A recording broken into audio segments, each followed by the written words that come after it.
नमस्कार सगळ्यांक माय मोगाचे येवकार. आज आमच्या जे स्पेशल गेस्ट म्हणून लागला तेंचे नाव जावन आसा सौ अश्विनी पटवर्धन ताई डिचोली हांगासर रावता.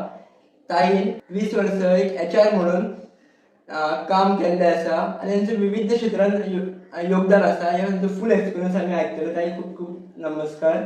खूप खूप स्वागत आसा. ताई आजचा इंटरव्ह्यू आहे थोडा एक वेगळ्या प्रकारचा होणार आहे. म्हणजे काही चिठ्ठे काढले आहेत. तुम्ही जे चिठ्ठ्यामध्ये प्रश्न आहेत ते तुम्ही उचलणार आणि मला देणार. तो तुम्हाला प्रश्न पहिला विचारणार. असं एवढं मिक्स होणार प्रश्न. बर, काही हरकत नाही, मजा येईल. चल, गणपती बाप्पा मोरया. हा, तुम्ही एक आई पण आहात, आई म्हणून आहात आणि आई म्हणून तुम्ही सगळं काम कसं हँडल करतात? हो, मला खूप छान 2 मुली आहेत आणि मोठी मुलगी 11वीला आहे, जी आत्ताच तिने 10वी पास केली आणि 96% पडले तिला. धाकटी 5वीत आहे आणि मोठीचं आता अरंगेत्रम पण आम्ही केलं होतं भरतनाट्यमचं. मग ह्या सगळ्या प्रवासामध्ये खरं सांगायचं तर आत्ताच नाही तर त्यांच्या जन्मापासून आतापर्यंत त्यांच्या संगोपनामध्ये मला माझ्या कुटुंबाने खूप मदत केली. म्हणजे खरं सांगायचं तर तुम्हाला एकत्र कुटुंबाचे फायदे जे असतात, हल्लीच्या जनरेशनला बऱ्याचदा ते तोटे जाणवतात, पण ते तोटे नसतात. प्लस मायनस सगळीकडे असतं. पण तुम्ही जर ऍडजस्टमेंट करून एकमेकांबरोबर प्रेमाने सलोख्याने राहिलात तर तुम्हाला कुटुंबाचा खूप आधार होतो. सो माझ्या कुटुंबाने मला इतकं भरभरून दिलं. म्हणजे सगळ्यात मुख्य आधारस्तंभ आमच्या आई, माझ्या सासूबाई, त्या घरात असल्यामुळे मी बिनधास्तपणे माझ्या मुलींना तसंच म्हणजे न बघता सुद्धा ठेवून नोकरीला बाहेर पडू शकत होते आणि अजूनही कुठल्याही कार्यांना, सामाजिक कार्यांना वगैरे सहज बाहेर पडते. बाकी त्यांना ते आपणच घडत जातात. कारण घरात संस्कार जर असले आणि चांगलं वातावरण, तुम्ही हेल्दी वातावरण दिलं, मी पैशाच्या बाबतीत नाही म्हणत, वेल्दी म्हणत नाही, हेल्दी वातावरण जर मुलांना दिलं तर मुलांचं संगोपन आपणच चांगलं होतं. धन्यवाद. नेक्स्ट मी विचारू का? हो, चालेल. तुम्ही स्पिरिच्युअली स्ट्रॉंग आहात आणि स्पिरिच्युअली तुमची जर्नी कशी काय कुठून सुरुवात झाली?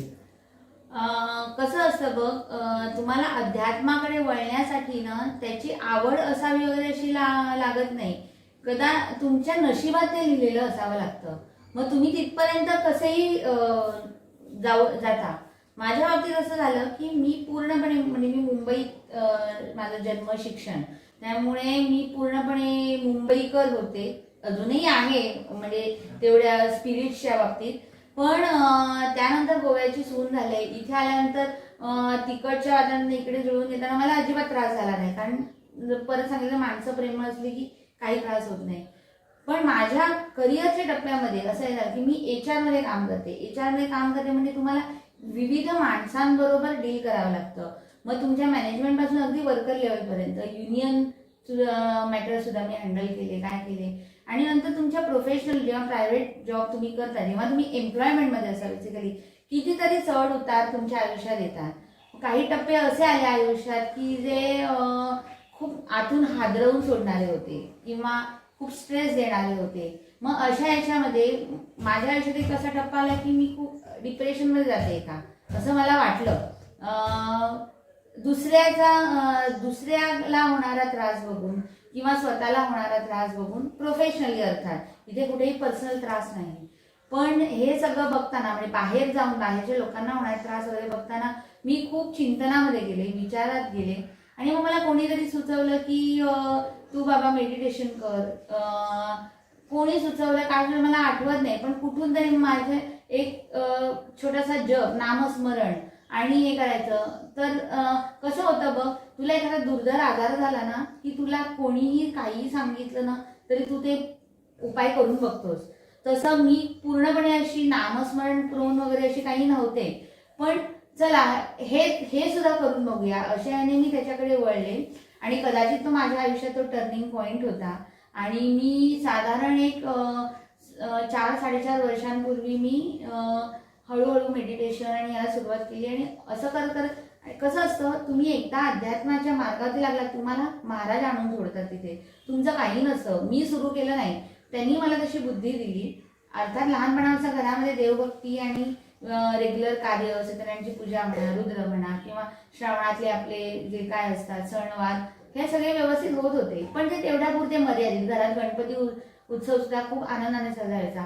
पण माझी स्वतःची वैयक्तिक स्पिरिच्युअल जर्नी ही 4-4.5 वर्षापूर्वी एक खूप अत्यंत दुःखद घटना आमच्या आजूबाजूला झाली होती. एक असा यंग मुलगा ही लॉस्ट हिज लाईफ, आणि ज्याने मी पूर्णपणे आतून हादरून गेले, कारण तो माझा शिष्य होता.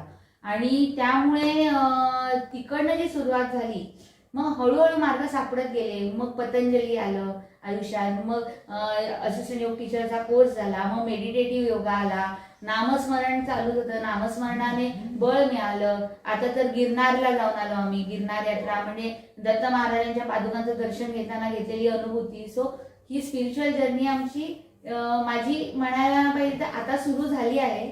महाराजांच्या कृपेने ती यशस्वी हो ही इच्छा.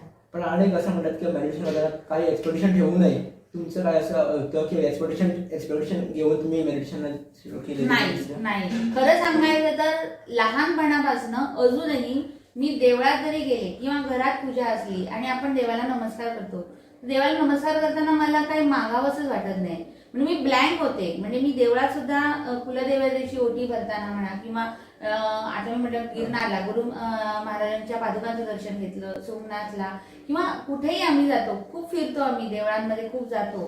पण तिथे गेल्यावरती ना काही मागावं असंच वाटत नाही. तिथे गेल्यावरती फक्त डोळे भरून परमेश्वराला बघायचं, ती व्हायब्रेशन्स घ्यायची. मनात विचारही येत नाही की अरे मी माझ्या कुटुंबातल्या ज्येष्ठांसाठी आरोग्य मागते, मुलांसाठी उत्कर्ष मागते, किंवा माझ्यासाठी प्रगती मागते, पैसा मागते, संपत्ती मागते. हे काहीही येत नाही. घरातही काही करताना एक बाबा सत्यनारायणची पूजा करतो आपण, किंवा रुद्र करतो, किंवा काही घरामध्ये अधिष्ठान करतो, त्याचा एक नॉर्मल संकल्प जो सोडायचा असतो तो गुरुजी सोडून घेतात. पण माझ्याकडनं असं काही देवाला मागावं किंवा काही ठरवून मला मानसिक स्थैर्यासाठी मी आता हा जप करतेय वगैरे, किंवा मी माझ्या आरोग्यासाठी करतेय, किंवा मला प्रमोशन मिळावं यासाठी म्हणून मी हे अनुष्ठान करते वगैरे, असं आजपर्यंत ना कधी झालंय. आणि मला आता वाटत नाही ह्यापुढे असं होणंही नाही. नेक्स्ट प्रश्न आहे,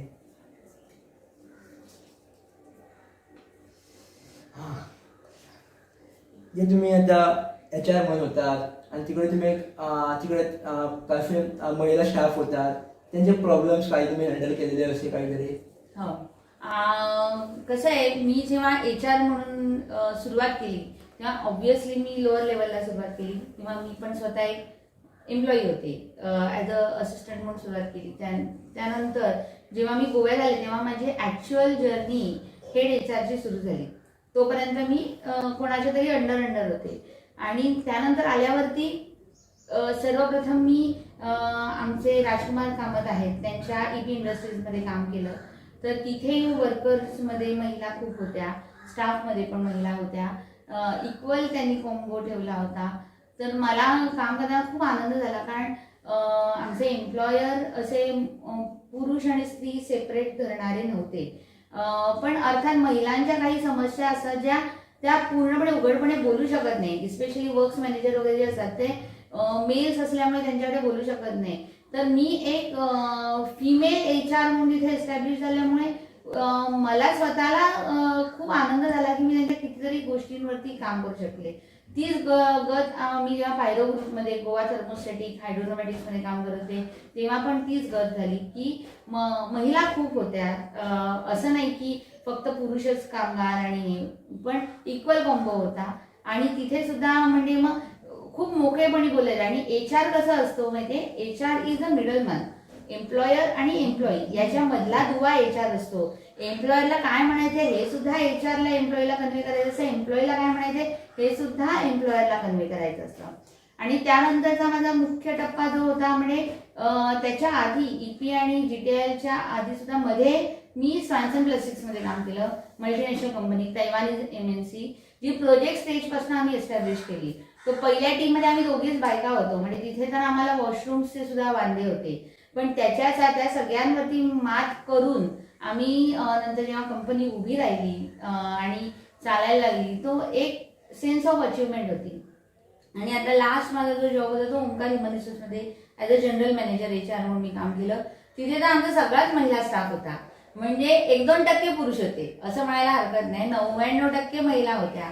सो ह्या सगळ्यांबरोबर, या सगळ्या मुलींबरोबर काम करताना मला खूप आनंद झाला. कारण एखाद्या मोठ्या बहिणीसारखं कधीतरी आई बाबा लागायचं, कधीतरी त्यांची छोटी बहीण होऊन त्यांच्यावर एन्जॉय केलेलं आहे, मोठी बहीण होऊन मार्गदर्शन केलेलं आहे. त्यामुळे हे सगळे रोल आणि HR म्हटल्यावरती आम्हाला आमच्या सरांनी मॅनेजमेंट करताना शिकवलेलं की employers are fathers of the company and HRs are mothers of the company. So ते जे HRचं जे मदरहूड आहे ना, ते मी शिकले तेव्हापासून आमच्या सरांनी खूप छान रुजवलंय. त्यामुळे ऑटोमॅटिकली HRच्या रोलमध्ये तू गेलास की ते मदरहूड येतच. आणि त्यामुळे मग ती इव्हन बायका असू देत किंवा पुरुष असू देत, जे कोणी तुमचे कलिग्स असतील, सबऑर्डिनेट्स असतील, एम्प्लॉईज असतील, त्यांच्यावर डील करणं सहज सोपं होतं. कारण काय सांग, आईला मुलगा असो किंवा मुलगी असो, आई ही दोघांना सारखीच असते ना.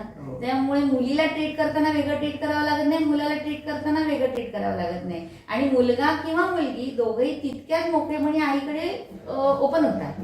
सो माझी ही खूप सुंदर जर्नी आहे. तुझं सोशल वर्क म्हणजे सोशल फील्डमध्ये खूप योगदान आहे, ते कसं? कारण की लहानपणापासूनच होतं की ती कशी जर्नी होती? हा, म्हणजे माझा स्वभाव सोशल आहे लहानपणापासून. म्हणजे मी मोकळी आहे. म्हणजे माय मदर ऑलवेज सेज की अश्विनी म्हणजे खुली किताब आहे. कोणी यावं, पानं पलटावीत आणि सगळं म्हणजे तिला वाचून जावं अशी इतकी ती ओपन आहे. पण सोशल फील्डमध्ये यायचं तर मला इथे मुद्दामून उल्लेख करावासा वाटेल की स्वर्गवासी सुकांतीताई वेंगुर्लेकर आमच्या डिचोलीतल्या, त्या एकदम स्ट्रॉंग लेडी होत्या त्या. आणि मी जेव्हा लग्न होऊन गोव्यात आले, म्हणजे माझे मिस्टर गोवनच आहेत, जन्म शिक्षण सगळं त्यांच्या इथे डिचोलीमध्ये. तर मी जेव्हा गोव्यात आले तेव्हा मला सगळं वातावरण आजूबाजूचं नवीन होतं, घरातले जरी नसले तरी. पण त्यांनी मला सोशल याच्यात खेचलं. म्हणजे त्यांनी मला अश्विनी ये गमणे, घरी येऊन त्या मला घेऊन गेल्या. आणि नंतर त्यांना जेव्हा कळलं, माझ्यातली प्रतिभा कळली की मी सूत्रसंचालन करते, निवेदन करते, ऑर्गनायझिंग करते, किंवा माझा संपर्क चांगला आहे, मी खूप जणांना एकत्र बांधून ठेवू शकते वगैरे, ह्या गोष्टी त्यांनी मला जाणून दिल्या. आणि त्यांनी मला त्याच्यात खेचलं. आणि मग इथून सुरुवात झाली गुढीपाडवा उत्सव समितीची. डिचोलीमध्ये गुढीपाडवा उत्सव खूप आनंदात साजरा केला जातो. सकाळी दिंडी येते आणि येते. तर मला त्यांनी कार्यक्रमाच्या सूत्रसंचालनामध्ये घेतलं, नंतर महिला मंडळामध्ये घेतलं. आणि तिथून माझ्या सोशल लाईफला कलाटणी मिळाली. आणि आता दुर्दैवाने त्या नाही आहेत, पण त्या she was a fighting spirit lady. त्यामुळे माझ्या सामाजिक आयुष्याची आई म्हणूया सुरुवात त्यांनी केली. आणि तिकडनं मग पुढे मग पतंजली आलं, मग सगळं जुळत गेलं. मेन प्रश्न आमचा, कॉलेज लाईफ कशी होती तुमची? कॉलेज लाईफ धमाल होती आमची. म्हणजे खरं सांगायचं तर 11वी-12वी कसं असतं, इथे हायर सेकंडरी म्हणतात ना, पण मुंबईमध्ये ते ज्युनियर कॉलेजच असतं. म्हणजे युनिफॉर्म वगैरे असा काही प्रकार नसतो. सकाळची असते ती कॉलेज तुमची? हो, पण ती म्हणजे कशी युजली तिथे शाळा सुद्धा ना 11-11:30ला अशा असतात, 11:40ला वगैरे. तर आमचं कॉलेज तसंच असायचं आणि दिवसभराचं कॉलेज असायचं.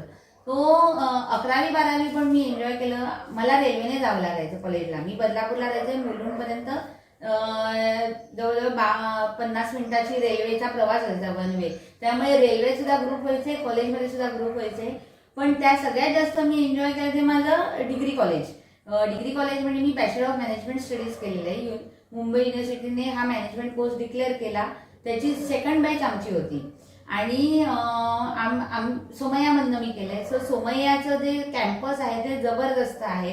आणि याला पुन्हा कसं आहे, एंट्रन्स एक्झामने पास होऊन लोक आलेली असतात. त्यामुळे वेगवेगळ्या स्तरावरची, म्हणजे एकदम करोडपती मुलं सुद्धा होती, अगदी गरीब सुद्धा होती, आणि आमच्याकडे मध्यमवर्गीय सुद्धा होती. हे सगळा आम्ही एकत्र ग्रुप होता आमचा. पुन्हा विविध भाषिक होते सगळेजण. तर कॉलेजमध्ये गेल्यावरती ना असं ठरवून आम्ही मैत्रिणी चला आपण एकत्र, तशी ऍडमिशन झाली नाही. तिथे गेल्यावरती तिथे जे होते तर आम्हाला मॅनेजमेंटला 6 सेमिस्टर असतात आणि प्रत्येक सब्जेक्टसाठी तुम्हाला प्रेझेंटेशन द्यावं लागतं. सो बेसिकली ग्रुप लागतो.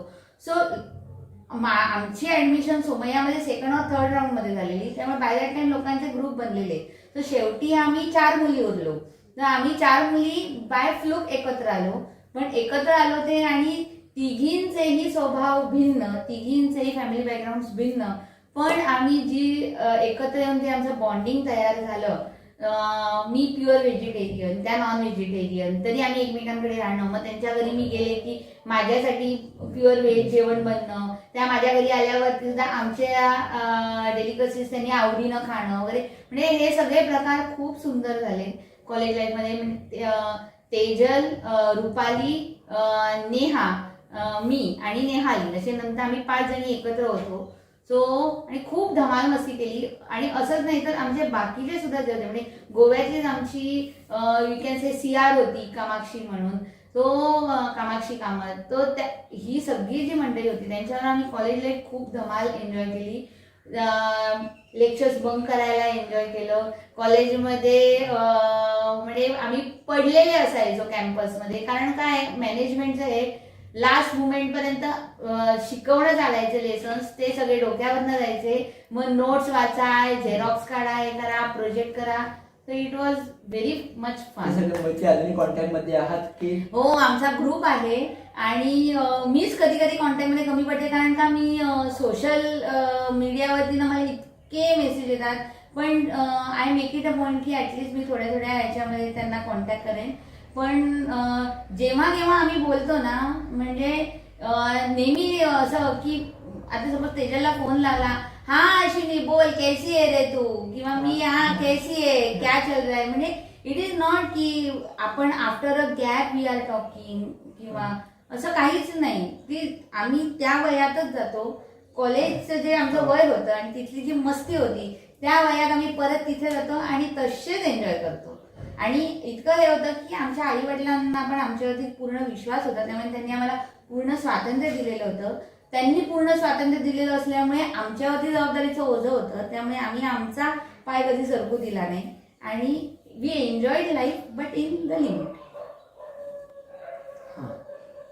ते रिलेटेड एक प्रश्न होता की तुमचं एक कॉलेजच्या पहिलीचं लाईफ होतं, ते कसं काय होतं बालपण म्हटलं तर? बालपण पण माझं खूप समृद्ध गेलं. म्हणजे माझ्या नशिबाने माझ्या घरी आजी आजोबा होते आणि माझ्या आईचे आई बाबा पण आमच्याच बिल्डिंगमध्ये दुसऱ्या विंगमध्ये राहायला होते. म्हणजे काही कारणांमुळे, तात्कालिक कारणांमुळे हे जुळून आलं, विशेषतः राम मंदिराच्या याच्यानंतर. तो त्यामुळे मला लहानपणापासून म्हणजे माझ्या आठवणीतला काळ 4थी ते 10वीचा जो काळ आहे तो मला खूप समृद्ध गेला. दोन्ही आजी आजोबांचं प्रेम मिळालं. आई बाबा जॉब करणारे होते, ते सकाळी गेले की संध्याकाळी यायचे. मला धाकटी बहीण आहे. आणि शाळा जी होती माझी ती पण म्हणजे मी आता जसं आम्ही डिचोलीतला आमचा परिसर आहे आता खूप प्रगत आहे, पण पूर्वी डिचोली कसं असेल तसंच मी बदलापूरला माझं स्कूलिंग झालं. तर बदलापूरला मी राहत होतो, तर तिथे पूर्णपणे बैलगाडीतनं सुद्धा आमचा प्रवास झालेला आहे. 5वीमध्ये असताना आमचा 16 जणांचा ग्रुप होता, मुलं मुली सगळे, आणि आम्ही खूप धमाल करायचो. त्याच्यानंतर पुढे म्हणजे आमच्या शाळेमध्ये सुद्धा कसं एक मुलगा एक मुलगी बेंचवरती बसायचे. तर आमच्या 5वी ते 7वी पर्यंत आमच्या पेअर ठरलेल्या होत्या आणि उंचीप्रमाणे वगैरे आम्ही खूप धमाल केलेला आहे. पूर्ण शाळेचा ग्रुप. आणि आमच्या टीचर होत्या वर्ग शिक्षिका, फिरके टीचर. 5वी ते 7वी त्याच आम्हाला वर्ग शिक्षिका होत्या.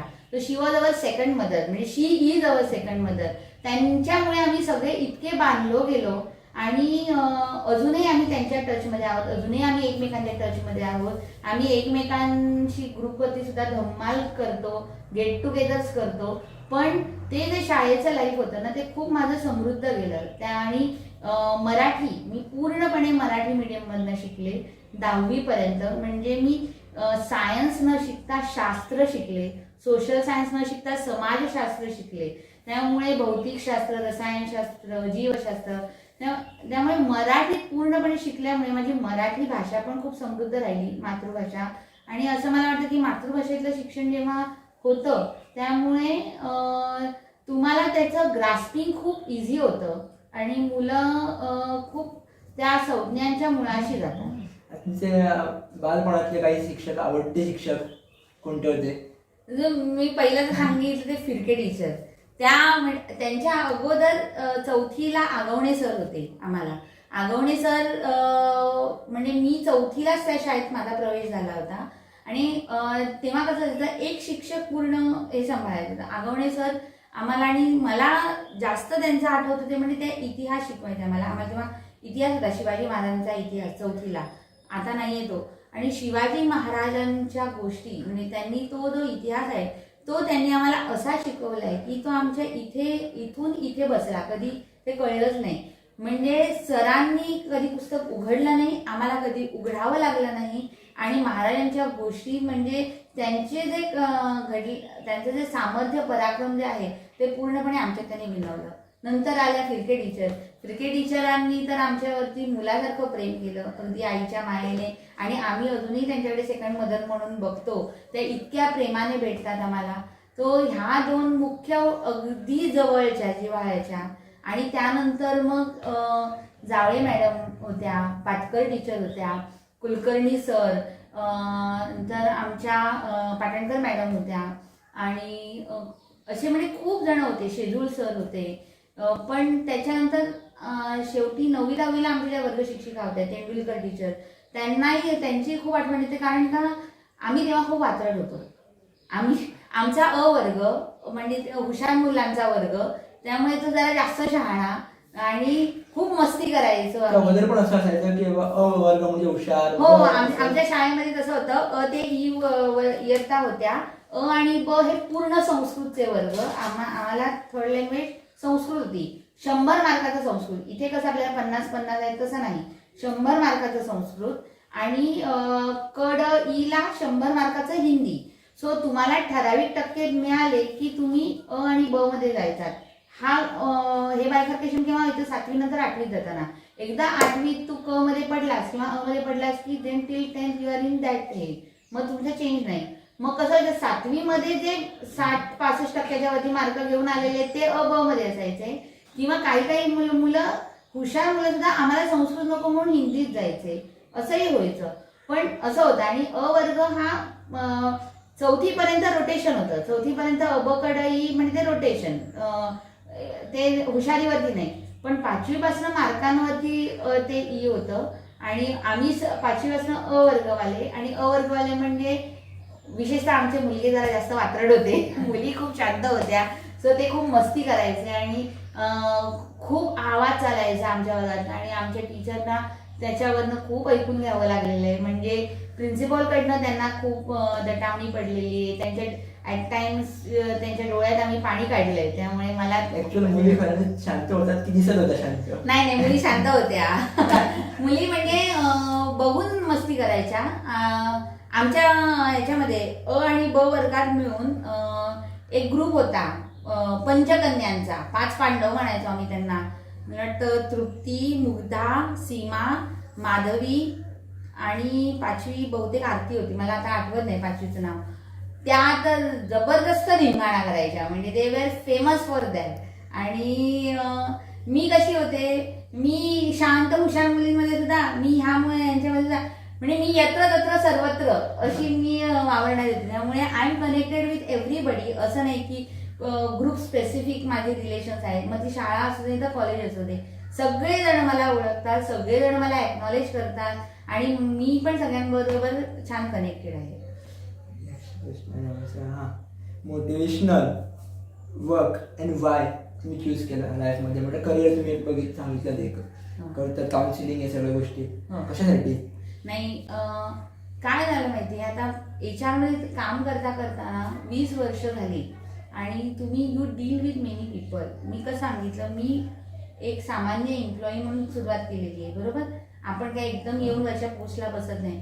सो मी स्वतः सामान्य एम्प्लॉई असताना किंवा मी एक स्टुडंट असताना सुद्धा माझ्या काय अपेक्षा आहेत, माझ्या आजूबाजूला काय घडतंय आणि मला काय घडावं असं वाटतंय, कशामुळे मला डिप्रेशन येत आहे किंवा कशामुळे मी निगेटिव्हिटीमध्ये जातीये आणि I am losing my confidence, हे मी सगळं स्टडी करत आले. म्हणजे इवन समाजामध्ये स्त्री पुरुष भेद त्याचा खूप उहापोह केला जातो, पण निसर्गाने आम्हाला घडवलेलं आहे. त्यामुळे काही गोष्टींमध्ये ना आम्ही अवाजवी अपेक्षा ठेवणं पण चुकीचं आहे, पण आम्ही उगाचच तडजोड करणं हे पण चुकीचं आहे. मग कौटुंबिक कलह, कुटुंबामध्ये आजूबाजूला सुद्धा आता बघितलं तर घटस्फोटांचं प्रमाण किती वाढलेलं आहे. बारीक बारीक गोष्टींवरनं घटस्फोट होतात. लग्न करताना एकमेकांच्या संमतीने करतो आपण, पण मग लग्नानंतर असं काय होतं की 4 महिन्यात 8 महिन्यात वेगळं व्हावं असं वाटतं. आई वडिलांनी एवढी आयुष्यभराची कमाई खर्चून लग्न करून दिलेलं असं थाटामाटामध्ये. मग ह्या सगळ्या गोष्टी, किंवा आता माझी मुलगी 10वीला होती, तर 10वीचे रिझल्ट आल्यावरती डिप्रेशनमध्ये गेलेली मुलं बघितली आहेत मी. कोणाच्या काउन्सिलिंगला सुद्धा मी गेले होते. आणि मग अशा वेळेला मला असं वाटलं की God has gifted me a power to convince basically. कारण एवढा त्यांनी मला अनुभव देऊन समृद्ध केले महाराजांनी. आणि गेल्या वर्षीच्या गुरुपौर्णिमेला, म्हणजे असं म्हणूया साक्षात्कार झाल्यासारखं झालं किंवा काय, तू हे का नाही करत, म्हणजे तुला मी सांभाळतोय, तू दुसऱ्याला का नाही सांभाळत, असं एक हे आला, आतून आवाज आला मी जप करत असताना. मला वाटलं may be this is a indication for me. आणि मी किती दिवस स्वतःसाठी जगणार आहे, किती दिवस मी फक्त नोकरी करणार, पैसे कमवणार, एन्जॉय करणार. सो कुठेतरी मी हे करावं म्हणून मला जे देवा परमेश्वराने जो एक्सपिरियन्स माझ्या आयुष्यात दिलाय, देवी सरस्वतीची कृपा माझ्या वाणीवरती दिलेली आहे. कारण मला स्टेज फिअर अजिबात नाही. मी स्टेजवरती जाऊन कोणत्याही माहीत असलेल्या विषयावरती कितीही वेळ बोलू शकते. ऐकणाऱ्याला कंटाळा येईल पण मला नाही. म्हणजे जसं आता माझ्या उत्तरांवर तुला कळत असेल, मी बडबडत राहीन, तू जो मला स्टॉप म्हणणार नाही तोपर्यंत. आणि त्याच्यामुळे काय आहे की बेसिकली बघ, आता आम्हाला देव परमेश्वरानेच बॅकग्राऊंड म्युझिक दिलंय की ही जी म्हणजे हा जो घंटानाद आहे तो मेरे मन में घंटी तब बजी. आणि मग त्यानंतर मी काउन्सिलिंग करावं असा विचार केला, नुसता विचार केला आणि मग खूप रिसर्च केला आजूबाजूला, आणि असं रिस्पॉन्स मिळत गेला मला.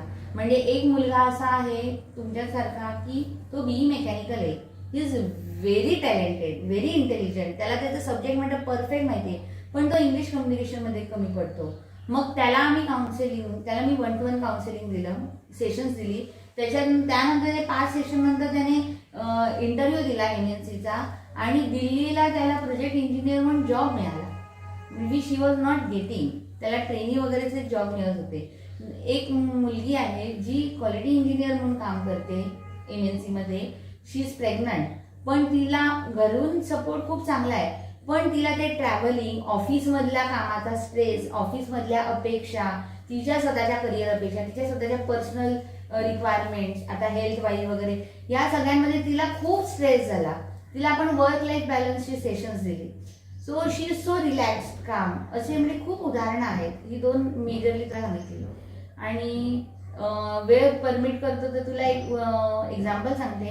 कालच मी उसाच्या गुराळ्यात उसाचा रस आणायला गेलेले की घरी म्हटलं घेऊ देऊया म्हणून. तर एक आजीबाई बसल्या होत्या तिथे, आणि त्यांनी मला विचारलं की बाय मोड असा, तर म्हटलं ना हाव दिता तुझे, म्हटले असे मला काय I don't know, it was अंदर की आवाज, हाव दिता तुझे म्हणून त्या गुराळवाल्याला विचारलं, तर त्याने सांगितलं काय नाही ती एवढंच प्यायली म्हणून. तर म्हटलं तिला दे 1 ग्लास दे, आणि आपण देते म्हटलं. तर त्यावर ती बोलायला लागली की तिला 3 मुली आहेत, 2 मुलगे आहेत, एक मुलगा वारला तिचा, एका मुलीचा नवरा वारला, म्हणजे एक जावई वारला, पण ती आपल्याला बघत नाही. तिचं नाव सरस्वती त्या बाईचं, आणि ते आपल्याला बघत नाही. तर मी आता काय, मला कळत नाही कसं राहू, तू वय काय म्हटलं, 7वर 5 झाले, म्हणजे 75 वय.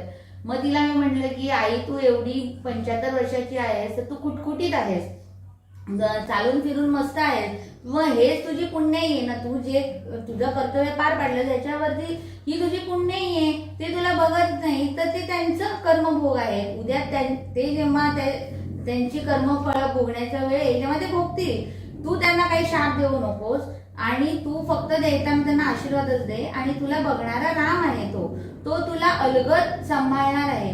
तू काहीच काळजी करू नको, फक्त तू जेव्हा संकटात येशील तेव्हा श्रीराम जय राम जय जय राम जप कर. आणि कॅन यू बिलीव्ह, तिने मला काय सांगावं, तिच्या डोळ्यात पाणी होतं, आणि शी सेड की बाय माझ्या स्वप्नात रात्री राम इलो, आणि त्याने सांगले मका की हाव असा तुझी सांभाळ करता. आणि आता दनपारा तुवें अशें उलयलें की तुज्या मुखासून आयलें की रामाचो जप कर म्हणून. रामान तुज्या कडसून म्हाका संदेश धाडलो तो. तुला सांगताना पण मला काटा येतो मला पण तेच झालं. सो म्हणजे this has happened. So I feel की मे बी कसं असं प्रत्येक आपण मनुष्य जन्माला कशासाठी येतो, काहीतरी कार्य करण्यात. एक आपले मागच्या जन्मीचे भोग आहेत ते पूर्ण करायला. पण ते पूर्ण करायला आपण माकड का नाही झालो, मांजर का नाही झालो, कुत्रा का नाही झालो, मनुष्य झालो. म्हणजे आपल्या हातून काहीतरी होणं अपेक्षित आहे परमेश्वराला. मग कदाचित मला ह्याच्यासाठी निवडलं असेल परमेश्वराने. म्हणून मी मग हे आता म्हटलं काउन्सिलिंगचं हे करूया की असं काय थोडा बघ कसं आहे, पोटही आहे, मीटर थोडा चालू राहायला पाहिजे डेफिनेटली. पण त्याच्याच बरोबर समाजाला पण माझ्या क्षमतेचा जी परमेश्वराने दिली ती त्याचा उपयोग झाला पाहिजे. आता एक हा प्रश्न थोडा कठीण आहे मला सांगणं सुद्धा. हा प्रश्न लास्टला डेव्हलप होता पण आता चिठ्ठी आली, विचारू शकतो. हो हो. प्रश्न असा होता की बाबा अगोदरचे हे होते ना की एक ग्रुप होता किंवा मित्रमंडळीचा ग्रुप होता, तो एक सादर होता. म्हटले गर्ल्स बॉयज मिक्स सादर व्हायचे, इंटेन्शन मोस्ट काय नसायचं. आणि आता इंटेन्शन युवामध्ये सगळं वेगळंच होतं. हे आम्ही कसं थांबवणार किंवा याच्यासाठी कसं काय प्रयोजन करायचं? यासाठी प्रयोजन करणं हे तुम्हा युवांच्याच हातात आहे बेसिकली.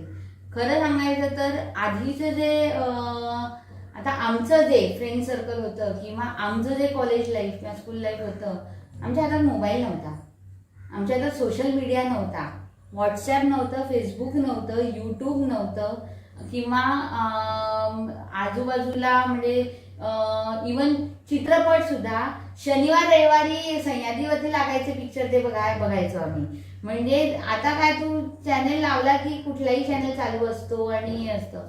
सो तुम्ही स्वतःला कुठे लिमिट करणार, तुम्ही तुमची थॉट प्रोसेस कुठे लिमिट करणार हे युवांनी ठरवलं पाहिजे. आणि त्याकरता ऑब्व्हियसली युवांना मार्गदर्शन कसं झालं पाहिजे, घरापासून संस्कारांची सुरुवात होते.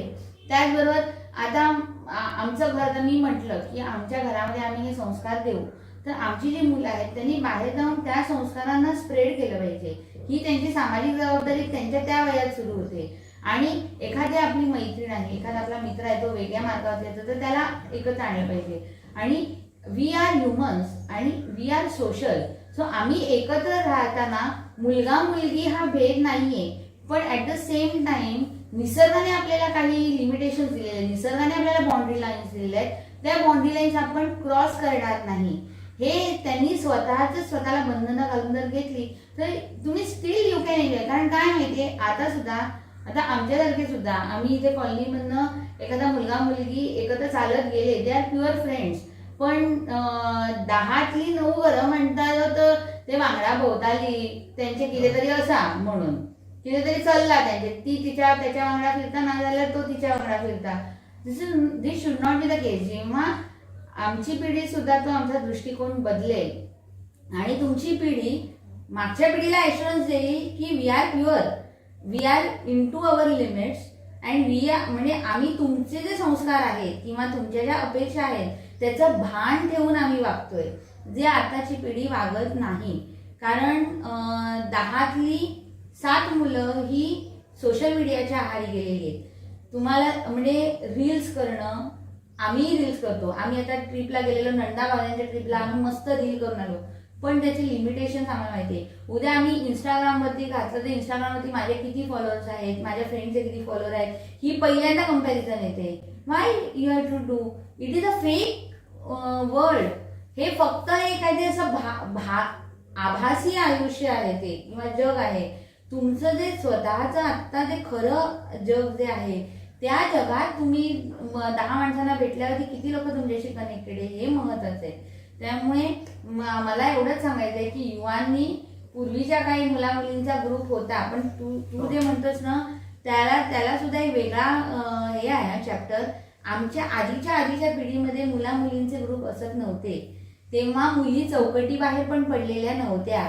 तेव्हा 1818 सालानंतर जेव्हा समाज सुधारकांचे सगळी कामं सुरू झाली त्यानंतर हळूहळू मुलगी चौकटी बाहेर पडली.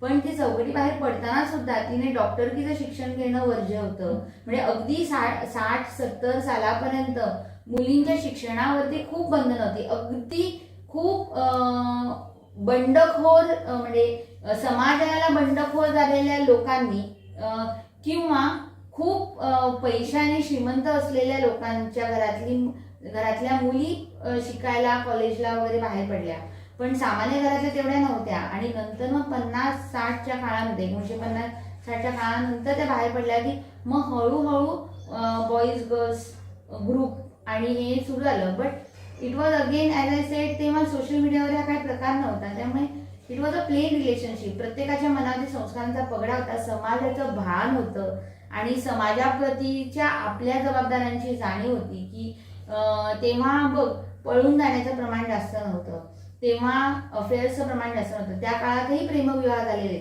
श्रीकृष्णाने प्रेमविवाह केलेला आहे, पण तरी त्या सगळ्या गोष्टींचं भान ठेवून किंवा स्वतः सक्षम होऊन आताच्या काळात शाळेपासून आपल्याला गोष्टी ऐकायला येतात.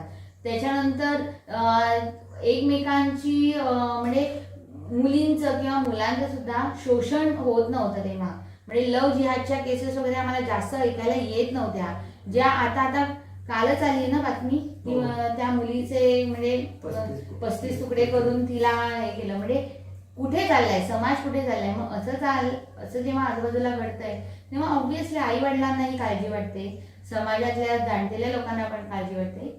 म्हणून उलट मुला मुलींनी एकत्र राहावं. It's a healthy relation, give and take. कारण माझा वैयक्तिक अनुभव असा आहे की जेव्हा आमचा 16 जणांचा ग्रुप होता मुला मुलींचा, किंवा कॉलेजमध्ये सुद्धा जरी आम्ही 5 मुली एकत्र होते, आम्ही सगळे मुलं मुली एकत्र होतो, तेव्हा मुलगे कसे वागतात, मुली कशा वागतात हे एकमेकांना कळायचं. ही थॉट प्रोसेस आहे ना, ही नंतर जेव्हा तुम्ही दाम्पत्य जीवन जगता, म्हणजे जेव्हा तुम्ही लग्न होऊन जाता, तेव्हा तुम्हाला ना खूप हेल्प करते. Because you are already aware की आता मुलगी अव्यवस्थितच असतात, सॉरी टू से, पण मुलगी अव्यवस्थितच असतात. त्यांना असं ऑर्गनाईज क्वचित 10तली 2 मुलं एकदम वेल ऑर्गनाईज स्टाफ टीप असतील, किंवा मुली ह्या मुळातच मऊ असतात किंवा त्यांना असं जीवाला जास्त हे करून घेणं वगैरे झेपत नाही, कारण त्या मुळातच नाजूक असतात. क्वचितच 10तले आमच्यासारख्या 2-3 एकदम धडाडीने सगळं करणाऱ्या असतील. पण ह्या गोष्टी जेव्हा तुम्हाला ग्रुपमध्ये राहिल्यामुळे माहिती असतं, त्यामुळे तुम्ही जेव्हा बाय चॉईस लग्न करता आणि दाम्पत्य जीवन सुरू करता, गृहस्थाश्रम सुरू करता, तेव्हा तुम्हाला ते खूप सोपं पडतं. तुम्ही आता एक मोपा एअरपोर्ट आहे, तिकडे तुमचा पण खूप सहभाग आहे, ते कसं काय? नाही, मोपा एअरपोर्ट मध्ये सहभाग माझा म्हणजे माझी आधीची जी कंपनी होती ओमकार ह्युमन रिसोर्स, यांच्यामुळे मला ही संधी मिळाली. ओमकार ह्युमन रिसोर्स जे आमचे डायरेक्टर आहेत शेखर कोरगावकर आणि ॲडव्होकेट अजय प्रभुगावकर पिळगावचे, तर त्यांनी त्यांच्या अंडर मी GM म्हणून काम करत होते. आणि मोपा एअरपोर्टवरती कॉन्ट्रॅक्टर्स कंप्लायन्ससाठी ओमकार ह्युमन रिसोर्सला अपॉइंट करण्यात आलं. आणि त्या साईडचं पूर्ण compliance team was laid by me, obviously under guidance of my directors. म्हणजे जे सेंट्रल लेबर कंप्लायन्स आणि कॉन्ट्रॅक्टर्सचे जे कंप्लायन्सेस असतात, किंवा ISMW कॉन्ट्रॅक्ट लेबर ऍक्ट आहे, ISMW ऍक्ट आहे, इंटरस्टेट मायग्रंट वर्कर्स ऍक्ट, किंवा BOCW building and other construction works act वगैरे, हे जे ऍक्ट्स असतात, minimum wedges act, payment of wedges act, maternity benefit act, EPF act, ESIC act, ह्या सगळ्या जे ऍक्ट्स आहेत जे basically for the human resources statutory angle आहे.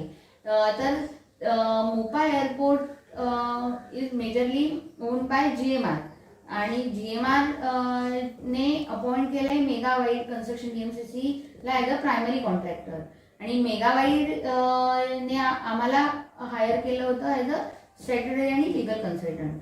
सो एंटायर मोपा साईटवरती जे कोणी सब कॉन्ट्रॅक्टर्स काम करत होते, त्यांच्या वर्कर्सचे म्हणजे महिन्याच्या महिन्याला muster roll, wage register, pay slip आणि म्हणजे इतर जे काही डॉक्युमेंट्स आहेत, ABCD रजिस्टर बेसिकली जे या सेंट्रल लेबर ऍक्ट प्रमाणे आहेत, त्यांचं मॉनिटरिंग करणं, व्हेरिफिकेशन करणं, ओके करणं, चुकीचं असेल तर ते करेक्शन करून घेणं.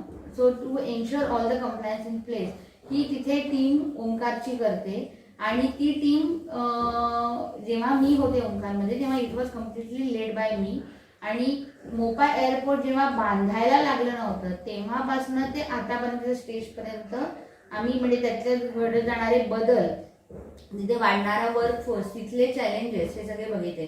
म्हणजे इव्हन नंतर तिथे जेव्हा लेबर डिपार्टमेंटचं इन्स्पेक्शन व्हायचं, PF इन्स्पेक्शन, आणि त्या इन्स्पेक्शन्सना ऑन बिहाफ ऑफ GMR मेगावाईट आम्ही ॲज अ असिस्टंट म्हणून तिथे आपला सहभाग दिला, म्हणजे पार्टिसिपेट केलेलं आहे to produce a documentation. Next प्रश्न असा की बाबा तुमचं योगा फील्डमध्ये काय एक्सपिरियन्स आणि तुम्ही कुठेपर्यंत काय केलं योगामध्ये? हा, योगामध्ये म्हणजे खरं सांगायचं तर पतंजली योग पीठ, तर स्वामी रामदेव बाबा ते आमचे गुरु आहेत. त्यांच्या छत्रछायेखाली जरी आता आले असलो ते त्यांना फॉलो, साधारण माझं लग्न झालं 2005 मध्ये, आणि त्यानंतर माझ्या आईला पायांचा खूप त्रास झालेला, म्हणजे वाताने तिचे पाय असे वाकडे झाले कारण तिला चालायला त्रास व्हायचा. तर माझ्या एका मामाने तिला सजेस्ट केलं की आस्थावरती रामदेव बाबांचा येतं तर तू तो ट्राय करून बघ. तेव्हापासून आमच्या घरामध्ये ते लागायला लागलं आणि तिला फक्त टीव्हीवर बघून तिला ट्रिमेंडस फरक पडला. आता आईला जर बघितलं तर नोबडी कॅन से की तिला तेव्हा तसा त्रास होता, ती असे पाय वाकडे वाकडे टाकून चालायची.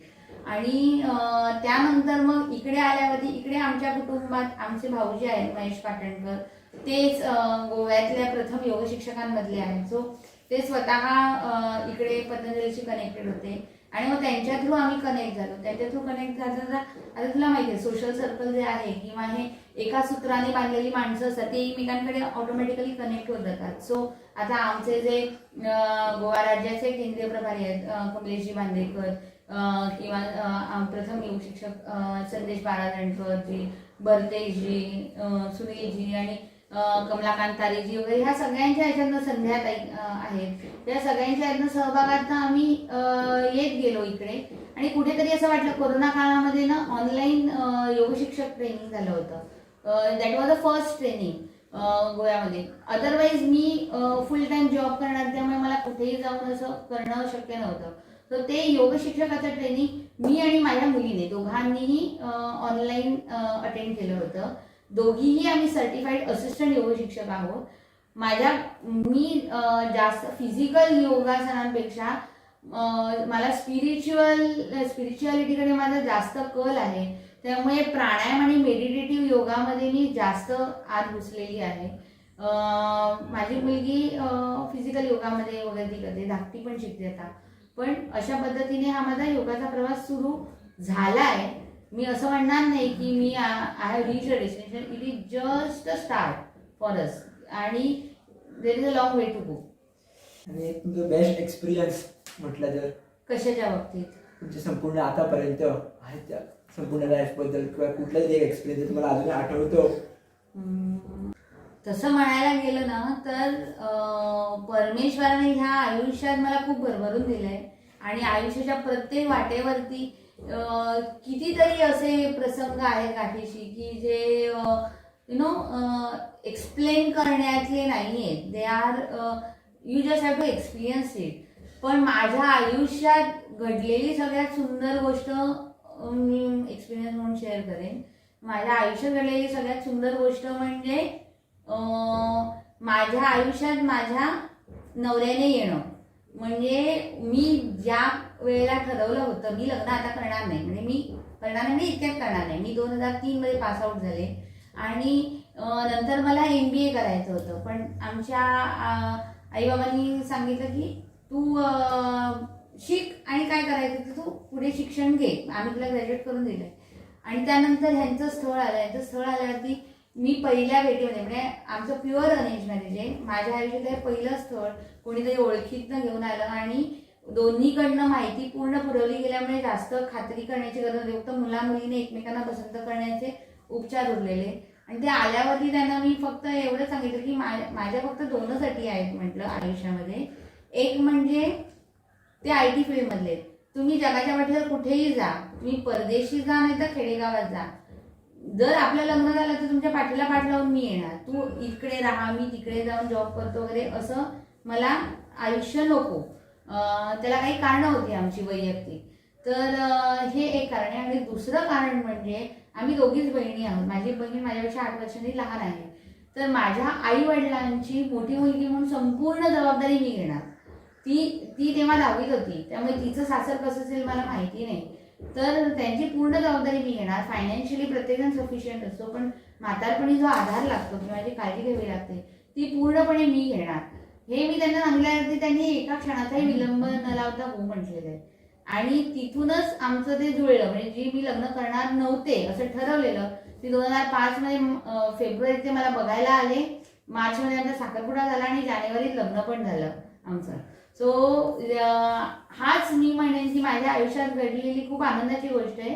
अर्थात आमची भांडणं भरपूर होतात, मीच जास्त भांडते. ती इज व्हेरी सटल, शांत व्यक्ती आहेत आणि इज ऑलवेज सपोर्टिव्ह. सो कारण काय आहे, तुम्हाला वेलाला ना काठीचा आधार लागतो किंवा झाडावरती वेल चढते, तसं आयुष्य हे तसं आहे. इफ आय हॅव डिसाइडेड की जर मला दाम्पत्य जीवन जगायचं आहे, गृहस्थाश्रम मला करायचा आहे, तर मग तुम्हाला जोडीदारही तसाच लागतो समंजस. मग तुम्हीही आपण समंजस होता आणि तो मला वाटतं आयुष्यातला बेस्ट एक्सपिरियन्स असतो. मग त्यामध्ये तुमच्या आयुष्यात कितीही उतार चढाव येऊ दे, दुःख येऊ दे, आनंद येऊ दे, ते सगळे तुम्ही सहज तऱ्हेने ते झेलून जाता आणि मानसिकदृष्ट्या तुम्ही खूप सेटल करता. मी मगाशी तुला म्हटलं की एक पिरियड असा आला होता की मी मानसिकदृष्ट्या डिप्रेशनमध्ये वगैरे गेले होते. त्या पिरियडमध्ये मला खूप सपोर्ट केला त्यांनी, अर्थात पूर्ण फॅमिलीने. पण he is the best thing ever had happened in my life. त्याच्या रिलेटेड दुसरा प्रश्न आहे तो भेटला, तुमच्या लाईफचे इम्पॉर्टंट पिलर्स. माझ्या लाईफचा सगळ्यात first important pillar is my father and mother both. कारण आज मी जशी घडले ना, बिनधास्त, कॉन्फिडंट आणि सर्व गुणसंपन्न असं म्हणू शकते मी. कारण का, ड्रायव्हिंग वगैरे सुद्धा मला बाबांनी त्या वयामध्ये म्हणजे त्या काळामध्ये व्यवस्थित शिकू दिलं. जेव्हा पूर्ण जगामध्ये कम्प्युटर म्हणजे काहीतरी नवीन काहीतरी होतं, तेव्हा माझ्या बाबांनी कर्ज काढून आमच्या घरामध्ये कम्प्युटर घेतला. ही द कम्प्युटर इंजिनियर. सो आमच्या घरामध्ये फॉक्स प्रोच्या जमान्यापासनं तर डॉट मॅट्रिक्सच्या जमान्यापासनं तर प्रिंटर आणि डेस्कटॉप वगैरे सगळं होतं. सो आम्हाला त्यांनी कायम अपडेटेड ठेवलं. He may not made a big money but he ensured that त्यांनी सगळ्या गोष्टींची आमचं अवलोकन केलं, माझं माझ्या बहिणीचं. त्यामुळे he has major impact on our life. म्हणजे त्यांनी आम्हाला घडवण्यामध्ये त्यांचा खूप कारणीभूत आहे. आई जी आहे ना, ती आमची आई जी आहे, तिने आम्हाला चांगलं कसं राहावं, म्हणजे तुम्हाला कितीही आता मी जुन्या गोष्टी काही सांगणार नाही, पण एक आयुष्यात तुम्हाला कोणी कितीही वाईट वागवलं किंवा योग्य ट्रीटमेंट दिली नाही किंवा काही नाही, तर त्या व्यक्तीला माफ करून त्या गोष्टी विसरून तुम्ही त्या व्यक्तीकडे परत किती चांगलं छान वागू शकता. आणि ऑलवेज फॉरगिव्ह अँड फॉरगिव्ह आणि मनाची सात्विकता आणि कायम प्रेम हे जे ठेवायचं, हे आम्ही आईकडनं शिकलो. त्यामुळे हे दोघे ना मेन पिलर आहेत आमच्या आयुष्याचे. त्यानंतर आयुष्यात येणारे गुरुजन वगैरे ते सगळे आहेतच, पण माझी बहीण जी आहे, ती माझी बहीणही जरी धाकटी असली तरी she has been always a very dear one, close one. म्हणजे आम्ही आयुष्यामध्ये कधीही एकमेकांना गरज पडली तर जगाच्या कोपऱ्यात कुठेही असू पण एकमेकांसाठी उभे राहू एवढी खात्री आहे एका फोनवरती. त्यामुळे ती लहान असून सुद्धा ती माझ्यापेक्षा खूप मॅच्युअर्ड आहे आणि खूप मेहनती आहे. त्यामुळे ती एक माझ्यासाठी हे आहे. आणि दुसरी गोष्ट, माझी मोठी नणंद ती जी आहे ती म्हणजे मला मोठी बहीण नाही, मीच मोठी बहीण आहे ना आई बाबांकडनं. इथे आल्या ती माझ्या मोठ्या भावंडाची कमतरता भरून काढली. म्हणजे she is a perfect motherly figure in our life. अर्थात माझे सासूबाई, मिस्टर वगैरे ते सगळे आहेतच, पण एक तो तंबू असं, या तंबूच्या आतले आम्ही ही सगळी माणसं आहोत. म्हणजे मी, माझे मिस्टर, माझे सासूबाई आणि आमची 2 मुलं. तो आम्हाला एक जी छाया देणारे लोक आहेत किंवा आमच्यावरती तंबूचं जे धरलेले ते पिलर आहेत, ते पिलर हे 4 आहेत माझ्या वैयक्तिक याच्यासाठी, की आई, बाबा, माझी बहीण आणि मोठी नणंद अनघाताई. शी इज ऑलवेज देअर.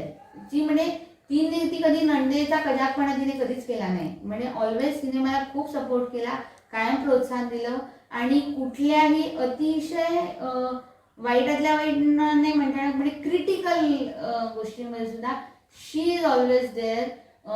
कधी असते म्हणजे आम्ही एकमेकांसाठी कायम असतो, पण आमच्यासाठी ती कायम असतेच असते असं.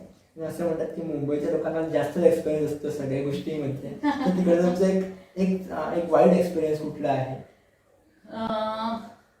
मुंबई माझी जन्मभूमी आहे, त्याच्याबद्दल मी वाईट एक्सपिरियन्स काय सांगू तुला. पण मुंबईमध्ये आता कसं झालं माहिती, मुंबई एक तर मेट्रो सिटी आहे, त्यामुळे आता आम्ही राहायचो ती 40 फ्लॅट्सची सोसायटी होती, 40 प्रकारची लोक, 40 प्रकारची कल्चर्स. आणि तिथे कसं होतं, इथे आपल्याकडे तरी निदान मुस्लिम वाडा असतो, इकडे चांभारवाडा, इकडे कुंभारवाडा, किंवा इकडे हा वाडा, गावकर वाडा, तिकडे तो वाडा. मुंबईमध्ये तसं काही नाही. आता बिल्डिंग उभी राहिली की कोण राहिलंय, तुझ्या शेजारी कोण राहिलंय याच्यावरती तुझा काही कंट्रोल नाही, काही नाही. So metro city earlier it has been कसं झालेलं, लोक चाळीतनं उठून बिल्डिंग्समध्ये जात होते. म्हणजे बिल्डिंगमध्ये सुद्धा ना ती हे होती, काय सांग, आव भुगत होती, एकमेकांच्या प्रती कनेक्टिव्हिटी होती. म्हणजे शेजार धर्म होता, जो अजूनही आहे मुंबईत, नाही असं मी म्हणत नाही. पण जास्तीत जास्त शहरीकरणाच्या नादात जेव्हा आता पूर्वीच्या बिल्डिंगच्या जागी टॉवर्स उभे राहत आहेत, टॉवर्स उभे राहिल्यावरती काय होतंय, लोक 1-1 कोटीची 1.5 कोटीची घरं घेत आहेत विकत किंवा काय, आणि पैसा कमवून भरपूर मेट्रो सिटी आहे, भरपूर अपॉर्च्युनिटीज आहेत, भरपूर पैसा मिळतो, भरपूर खर्च केला जातो, मॉल्स आले आणि हे आले. मग ह्या सगळ्यामध्ये ना कुठेतरी ना तो जो मुंबईतल्या माणसांमधला ओलावा होता ना, म्हणजे आम्ही ना बिनधास्त असे पडलेले असायचो दुसऱ्यांच्या घरात. पण आता जर मी मुंबईत राहायला जाईन किंवा इव्हन आमचे कोणी नातेवाईक राहतात, they cannot let their kids just be at anybody's place. म्हणजे दुसऱ्याच्या घरी बिनधास्त, म्हणजे आई वडिलांना आजींना काळजी नसायची. कधी कधी आम्ही शेजारच्यांकडे जेवून सुद्धा यायचो, असे आम्ही पडीक असायचो. तो जो हे होता, सुरक्षा होती, काय होती सुरक्षितता, ती हल्ली आहे मुंबईमध्ये. इकडे पण तशीच झाली आहे. नाही, इथे खूप कमी प्रमाणात आहे. हे मी तुला सांगते, हे खूप म्हणजे इव्हन माझ्या लग्नाच्या वेळेपासून म्हणजे 2005-06 पासून ही गोष्ट खूप हल्ली आहे. आणि इथे जी तू आता बघतोयस ना, इथे हल्लेली असुरक्षितता, इथे निर्माण झालेली असुरक्षितता, त्याचा भयंकर स्वरूप मुंबईमध्ये घेतलेलं आहे. म्हणजे अशी परिस्थिती आहे की तुम्हाला you are not safe at all. पण डेफिनेटली काही ठराविक ठिकाणी किंवा तुम्ही ठराविक पद्धतीने वागलात तर, अदरवाईज आहेतच की राहणारे, सगळीकडे सगळेजण राहतात. पण मला ते एक वाईट वाटतं की मुंबईमध्ये बकालपणा खूप आलाय, फक्त सिमेंटचे टॉवर उभे राहत आहेत. आणि जी सुंदर मुंबई होती, म्हणजे आता प्रगतशील आहे किंवा अद्ययावत आहे, पण जी सुंदर मुंबई होती, तर त्या मुंबईचं एक कुठेतरी आम्ही ते देखणे पण हरवतोय की काय. कारण का प्लॅनिंग गणलंय काही ठिकाणी, त्यामुळे सॅनिटायझेशनची बूम आहे, सांडपाणी वाहत असतं, गटारं ओव्हरफ्लो होत असतात, पावसामध्ये मुंबई बुडते. पण ह्या सगळ्यामध्ये एक चांगलं काय माहिती आहे, म्हणजे मी मुंबईकर असल्यामुळे मी अभिमानाने सांगेन की मुंबईचं स्पिरिट आहे ना, ते कधीच कमी होत नाही. कारण मुंबईमध्ये जोपर्यंत मुंबईकराचं स्पिरिट आहे ना, रात्री सुद्धा न झोपणारी मुंबई आहे. आणि कुठल्याही आपत्कालामध्ये एकमेकांसाठी उभी राहणारी मुंबई आहे. मग ते आतंकवादी हमला असू दे, नाहीतर पावसाने मुंबईला बुडवलेलं असू दे, पण एकमेकांना हात देऊन एकमेकांना जगवण्यासाठी जास्तीत जास्त पुढे येणारा जो मुंबईचं स्पिरिट आहे ना, ते जगामध्ये कुठेच येणार नाही.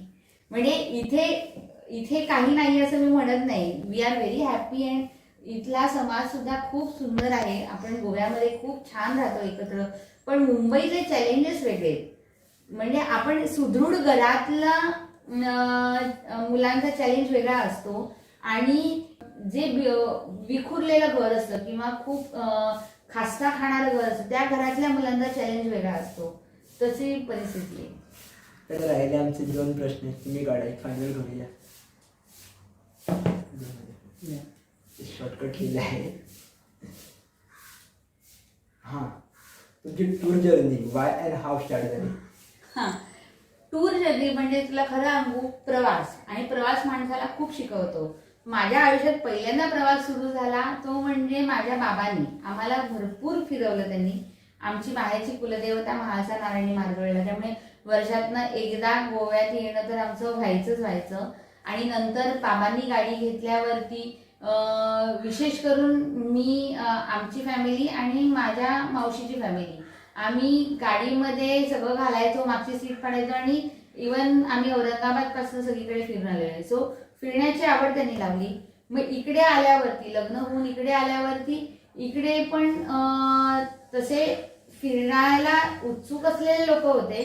पण एक पॉइंट असा आला की जेव्हा आम्ही छोट्या छोट्या कार्यक्रमांना नातेवाईकांकडे वगैरे फिरायचो, पण एक पॉइंट असा आला की माझ्या सासूबाईंना ना 60 वर्ष पूर्ण झाली आणि तेव्हा त्यांना म्हटलं की आपण तुमची 61 करूया आई. तर त्यांनी सांगितलं नाही, मला 61 करायची नाही. ते माझे सासरे नव्हते तेव्हा, तर आपल्याला असं लौकिक कार्यक्रम काही करायचा नाही. मग म्हटलं आपण असं करूया का, आपण बाहेर फिरायला जाऊया का सगळेजण मिळून, तुम्ही आणि तुमच्याशी रिलेटेड. मग त्यावेळेला आमचे भाऊजी होते ते पतंजलीशी कनेक्टेड होते. ते म्हणाले हरिद्वारला जाऊया म्हटल्यावरती मग आम्ही आई आणि आईंशी रिलेटेड बाकी सगळे, म्हणजे आमचे मामा लोक, मावशी, आत्या, नंतर आईंची मुलं आणि त्यांचे बेटर हाफ्स, त्यांची मुलं आणि त्यांचे सगळे व्याही विहिणी, असे सगळं आम्ही सगळ्यांना कॉन्टॅक्ट केला आणि असं मिळून 27 जणांचा ग्रुप झाला आणि आमची आनंद यात्रा झाली. ती पहिली आमची आनंद यात्रा, हरिद्वार ऋषिकेश सगळं आम्ही केलं आणि ते अक्षरधाम दिल्लीचं वगैरे सगळं, आणि ते सगळं आम्ही टूर प्लॅन केला. तो केल्यानंतर मग पुढे आमची आनंद यात्रा ही फिक्सच, म्हणजे प्लॅनिंग कोणी करायचं तर पटवर्धन आणि पाटणकरांनी प्लॅनिंग करायचं आणि तिथे ऑन फील्ड मॅनेजमेंट मेजरली माझ्याकडे असायची. सगळ्यांच्या खाण्यापिण्याची वगैरे ती सगळी व्यवस्था, सगळ्यांना रूम अलॉटमेंट सारखं मिळालं की नाही, विच आय वॉज असं एन्जॉईंग बिंग HR. कसं होतं, HR म्हटलं तिथे ऑटोमॅटिकली येतं तुझ्यामध्ये, तर ते चालू होतं. आणि असं करता करता मी मगाशी आपण गप्पा मारत तेव्हा सांगितलं की मी गिरनारला मला 2 वर्षापूर्वी जायचं होतं, तर गिरनारला मी जायचं ठरवलं आणि म्हटलं 3 ज्येष्ठ मुलं आहेत, माझे आई बाबा आणि आई सासूबाई, अशा आम्ही ह्या तिघांना घेऊन मी गिरनारला जाऊन येते. ह्यांना सांगितलं तुम्ही लहान मुलांना बघा इकडे आणि मी जाऊन येते, आणि बुकिंग वगैरे सगळं केलं. आणि सगळ्यांना सांगते मी की मी घेऊन चालले आमच्या, म्हणजे मी आमच्या ज्येष्ठ मुलांना मी गिरनारला नेऊन आणणारे असं मामांना वगैरे पण सांगितलं. आणि कोरोना आला, तिथे ठप्प झालं, सगळं थांबलं आणि आमची टूर कॅन्सल झाली. कॅन्सल झाल्यानंतर जानेवारी महिन्यामध्ये आई बाबा आणि आई या तिघांना जाण्याचा परत योग आला आणि मी जेव्हा नोटीस पिरियडवर होते त्यामुळे मी जाऊ शकत नव्हते. आणि त्या क्षणी मला रिअलाइज झालं की महाराजांनी मला माझी जागा दाखवून दिली. तू कोण नेणारी त्यांना, तुम्ही इकडे येणं हे माझ्या मर्जीवर अवलंबून आहे. तुम्हाला इकडे आणणारा पण मी आहे, इकडनं परत पाठवणारा पण मी आहे. सो मी जे सगळ्यांना तोंडवर करून सांगत होते ना मी नेणारे ते मला त्यांनी माझा पूर्णपणे काय म्हणतात तो गर्वहरण झालं माझं की तू कोण हे करणारी. आणि मला तिथे रिअलायझेशन झालं. त्या ठिकाणची टूर छान झाली. ते जाऊन आल्यावरती अर्थात दुर्गम मल्हार ट्रेक्स अँड टूर्समध्ये आपण खूपच छान काळजी घेतो सगळ्यांची. आणि मग इथल्या लोकांनी मला सांगितलं की अश्विनी तू आम्हाला पण जायचंय, आमच्यासाठी तू हे कर ना. सगळ्यांनी अनुभव घेतले. मग त्यावरती मग असं झालं की चला मग इथे मला फिरण्याची आवड आहे, आम्ही फिरत असतो गाडी काढून प्लॅनिंग करून बारीक खाचीतल्या गोष्टी ऑर्गनायझिंग वगैरे. मग व्हाय नॉट टू स्टार्ट म्हणून दुर्गम मल्हार ट्रेक्स अँड टूर्सचं ऑफिशियल ट्रॅव्हल डेस्क इथे सुरू केलं. म्हणजे मी बुकिंग घेते गोव्यासाठी, पूर्णपणे मी व्यवहार बघते आणि कोऑर्डिनेशन बघते. आणि आपल्या यशस्वी 2 गिरनार यात्रा आता झाल्या. ऑक्टोबरमध्ये कोजागिरी पौर्णिमा विशेष आणि नोव्हेंबरमध्ये जी त्रिपुरी पौर्णिमेच्या आधी कार्तिक एकादशीपासून गिरनार परिक्रमा असते ती परिक्रमा विशेष. आणि आता जानेवारीतल्या पौष पौर्णिमा विशेष आणि कुरवपूर, पिठापूर, श्रीशैलम, गाणगापूर ह्या यात्रांचं बुकिंग ओपन आहे, म्हणजे ते चालू आहे फ्लोमध्ये. सो असं करत करत अशी हे आहे की बघूया चांगल्या यात्रा झाल्या. मध्येच आम्ही नंदा भाऊजांची टूर अरेंज करून आलो, म्हणजे फक्त आम्हीच गाडी घेऊन गेलो, कोणी पुरुष नको बरोबर, गाडी घेऊन 750 किलोमीटर ड्राईव्ह करून जाऊन आलो. So it is a passion. Tours is a passion for me. फिरणं कारण प्रवास तुम्हाला अनुभव संपन्न करतो आणि खूप शिकवतो. असा प्रश्न आहे की तुम्ही HR मध्ये खूपसे इंटरव्ह्यूज घेतले असेल, हो. तर इंटरव्ह्यू घेताना तुम्ही फर्स्ट काय बघतात किंवा असं काय बघतात? तुला मी प्रामाणिकपणे सांगते, कसं होतं माहितीये, आम्हाला कॅन्डिडेट आहे ना, तो पहिल्या कम्युनिकेशन मध्ये कनेक्ट होतो किंवा डिस्कनेक्ट होतो ॲज अ HR. सिम्पल सांगायचं तर, कारण काय होतं माहितीये, जी पोझिशन असते, आता जर खूप टेक्निकल पोझिशन असेल तर त्याला मिनिमम टेक्निकल एज्युकेशन हे लागतंच. ते म्हणजे पहिल्यांदा क्वालिफिकेशन तुमचं बघितलं जातं.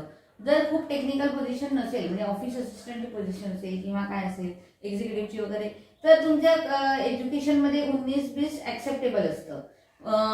Then there your attitude matters. So it depends upon position first. Second, तुमचा अपेक्षित जो एक्सपिरियन्स असतो, काही पोझिशनला आपण फ्रेशर ॲक्सेप्ट करतो, काही पोझिशनला 2 ते 3 वर्ष, काही पोझिशनला 6-7 वर्ष, म्हणजे डिपेंड्स काय पोझिशन असेल त्याप्रमाणे. सो तो एक्सपिरियन्सही बघितला जातो. आणि फर्स्ट तू कसा कनेक्ट होतो, हाऊ यू आर कम्युनिकेटिंग. कारण कॅन्डिडेट जेव्हा पोझिशन डिक्लेअर होते, वेकन्सी डिक्लेअर होते, तेव्हा कॅन्डिडेट्स कॉल करतात HRना, आणि ते पहिल्यांदा फोन उचलल्यावरती पलीकडनं येणारा आवाज आहे ना, तो किती कन्व्हिन्सिंग आहे. मी ॲज अ HR तो आवाज ऐकल्यावरती मला वाटलं पाहिजे त्या व्यक्तीला इंटरव्ह्यूला बोलवावं. नाहीतर पहिल्यांदा प्रश्न असतो, हा खैसर लागला फोन, सांगा की वेकन्सी असा, तो त्या वेकन्सीन तुम्ही पगार किती दितलो, तुमचे ट्रान्सपोर्ट असा, तुमचे कॅन्टीन असा. The moment you go in to this you are gone. म्हणजे ॲटलिस्ट ॲज अ HR म्हणून माझ्या नजरेतनं तरी तू गेलेला असतोस, किंवा तू कोणाचा रेफरन्स घेऊन येतोस तरी तू माझ्यासाठी गेलेला असतोस. Basically what we look at you as a candidate who will be independently working ना. उद्या जर तुला मी अपॉइंट केलं कंपनीमध्ये तर तू इंडिपेंडेंटली काम करणारा असशील. म्हणून मी मुद्दामून आपल्या गोव्याच्या युवांना सांगू इच्छिते, जी मुलं आता शिकतायत किंवा शिकून बाहेर पडली, जॉब बघतायत, किंवा काही मुलं आता काम करतही असतील पण पुढच्या गुड ऑपॉर्च्युनिटीजसाठी स्ट्राईव्ह करतायत. एक तर तुम्ही स्वतःवरती पहिल्यांदा काम केलं पाहिजे. तुम्ही स्वतःवरती काम केल्याशिवाय दुसरीकडनं तुम्हाला काय मिळेल याची अपेक्षा नाही. स्वतःवरती काय काम करायचं, तर तुम्ही तुमचं वाचन वाढवलं पाहिजे. You start reading lot of English newspaper, आणि स्पेशली इकॉनॉमिक टाइम्स किंवा इतर जे पेपर आहेत त्याच्यामधले बिझनेस सेक्शन, ज्याच्यामुळे तुम्हाला ते सुरुवातीला कळणार सुद्धा नाही, पण तुमच्या मनामध्ये ना तो एक ढाचा तयार होईल की प्रोफेशनल लाईफ किंवा प्रोफेशनल सर्कल कसं असतं, व्हॉट इज मोर इम्पॉर्टंट. त्याच्यानंतर तुम्ही स्वतःच्या कम्युनिकेशनवरती काम करा. कम्युनिकेशन करताना ॲप्ट कम्युनिकेशन असलं पाहिजे, की I am willing to apply for so position, I am holding this qualification and what is expected from this. ना की पहिल्यांदाच पगार घेतलो आणि so you work on your communication. कारण काय एम्प्लॉयमेंट जी असते ती it is as good as a contract. तुम्ही एकमेकांना ऍक्सेप्टेबल टर्म्स अँड कंडिशन झाल्याशिवाय काय तुम्ही जॉबला लागत नाही. कोणी तुम्ही इंटरव्ह्यूला गेला म्हणून धरून तुम्हाला कामाला बसवत नाही, बरोबर. सो तुम्हाला पगार किती असणार आहे, काय सुविधा असणार आहे, काय नसणार आहे, हे ऑब्व्हियसली तुम्ही जर इंटरव्ह्यू पास झाला तर तुम्हाला कळणारच आहे. So avoid asking such kind of a questions in your first call और फॉलोअप कॉल. त्याच्यानंतर तुम्ही तुमचा बायोडेटा जो आहे ना, हल्ली मी बघितलंय मुलं कॉपी पेस्ट करतात बायोडेटा, म्हणजे इकडचा उचलून छापायचा. पण अरे इंटरव्ह्यूला आलेला मुलगा त्याच्या हॉबीज मध्ये त्याने XYZ लिहिलेलं असतं, आणि त्याला जर विचारलं की व्हॉट आर युअर हॉबीज, तो भलतच काहीतरी सांगतो किंवा तो फंबल मारतो, त्याला येतच नाही सांगता. म्हणजे अरे तू तुझ्या बायोडेटात लिहिलंयस ना, मग तुझ्या बायोडेटामध्ये जे लिहिलेलं निदान तू जर कॉपी पेस्ट केलंयस तर तू काय सबमिट केलंयस हे इंटरव्ह्यूला यायच्या आधी वाच कधी, बरोबर आहे. देन नेक्स्ट असतं युजली ज्या चांगल्या कंपनीज असतात त्या कंपनीज तुमचे फॅमिली बॅकग्राऊंड सुद्धा बघतात. सो फॅमिलीची इन्फॉर्मेशन विचारली जाते, आई वडील, त्यांचं वय, डेट ऑफ बर्थ, काय करतात काय नाही. आणि बऱ्याच मुलांना म्हणजे 80% मुलांना माहिती नसतं की त्यांचा आई वडिलांची बर्थ डेट काय, डेट ऑफ बर्थ काय. सो इट इज व्हेरी पिटी. ज्या तुमच्या आई वडिलांना तुमची डेट ऑफ बर्थ माहिती आहे ना, मग ज्या आई वडिलांनी तुम्हाला जन्म दिलाय त्यांची तुम्हाला डेट ऑफ बर्थ माहिती नसेल, if you are not connected with your family parents, तर तुम्ही कंपनीला किती कनेक्टेड राहणार. सो तिथेही ॲज अ HR म्हणून आमच्या मनामध्ये क्वेश्चन मार्क येतो ओके. देन नेक्स्ट इज तू जे शिकलायस ते मी हे शिकलोय म्हणून तू बायोडेटावरती लिहून देतोस, बीकॉम झालोय, टॅली झालोय झालोय, but you have to revise your reading. किंवा तुम्ही एक्सपिरियन्स घेऊन गेलेला असाल तर तुम्ही एक्सपिरियन्समध्ये तुम्ही सपोज सॅपमध्ये काम केलंय, टॅलीमध्ये काम केलंय, एक्सेलमध्ये काम केलंय, तर ते केलेलं काम आहे ना ते तुम्हाला माहिती पाहिजे काय केलंय, तर तुम्ही इंटरव्ह्यूमध्ये आन्सर देऊ शकता. बऱ्याचदा मुलांना हवे नाही केला, ते केला, ते केला, पण कसे केला, साधं सिम्पल एक्सेलचा फॉर्म्युला सांगता येत नाही किंवा काय. मग if you are saying you have done this, then you should be in a position to explain that. जर तुम्ही ते नाही एक्सप्लेन करू शकत तर तुम्ही ते सांगता कामा नये. मग आणि इंटरव्ह्युअरला ना सगळ्यात जास्त काय आवडतं माहितीये, transparency. Be very open, be very plain and honest की मला हे येतं आणि मला हे येत नाही. मला जे येत नाही ते माझी शिकायची तयारी आहे, कितीही मेहनत घेऊन. Wien you convince the interviewer with this stretcher, तर तुम्हाला अप्पर हँड असतो. कारण का इंडस्ट्रीला सुद्धा ना गुड लर्नर्स हवेत, ना की ऑलरेडी एक्सपिरियन्स लोक. एक्सपिरियन्स लोक वरच्या पोझिशनला आहेत, ते करतातच. पण आता मी मुद्दाम मेसेज तरुण मंडळी म्हणजे they are going to go at the entry level, बरोबर. सो एंट्री लेवलला फ्लेक्झिबल मुलं हवी आहेत, लर्नर्स हवी आहेत, those are willing to learn आणि दोज आर सेल्फ मोटिवेटेड. त्यांना आयुष्यात काहीतरी करायचंय. तुमची ती भूक आहे आपण प्रोफेशनली ग्रो होण्यासाठीची, ती तुमच्या कम्युनिकेशन मधनं दिसली पाहिजे. की ना बेस्ट टाइमपासा खातीर करता ना, माझे असं हांव फुटबॉल खेळटा, क्रिकेट खेळटा, थंयसर माझे एक्सपिरियन्स कवर जाता, हे बेश्टे आवय बापू कटकट करता म्हणून जॉबाक वता, असा ॲटिट्यूड नको. You should work on that. किंवा मुलींचं सुद्धा करतात ना, आता जॉब करपाचे पण मागीर माझं लगीन जातलें आणि मागीर गोवा वांगडा आसतले, थंयसर हांव जॉब करतले की ना खबर ना, बेश्टे आता टाइमपास जाता. No, don't do that. Because your father, mother, जे कोणी आहेत फॅमिलीमध्ये, they have taken all the efforts to educate you. आणि त्यामुळे ॲज अ इंडस्ट्री म्हणून आम्हाला सुद्धा ना खूप सिन्सिअर, ऑनेस्ट मुलं पाहिजे. तुम्ही इव्हन कामाला सुद्धा लागलात ना, punctuality, please follow your time. तुम्हाला जे काही कंपनीमध्ये लेटमार्क सिस्टीम असते, but don't fall in to that. हा लेटमार्क असा नाही, don't take that benefit. Leave सुद्धा जेवढ्या हव्या तेवढ्याच घेतल्या पाहिजेत. म्हणजे तुम्ही इव्हन कामाला गेल्यावरती सुद्धा तुम्ही कसं होतं, आदल्या दिवशी फुटबॉल मॅच खेळून आला, रात्री झोपला, मग सकाळी उठवलं नाही म्हणून जॉबला गेला नाही. This is very bad. You are breaching your contract of employment.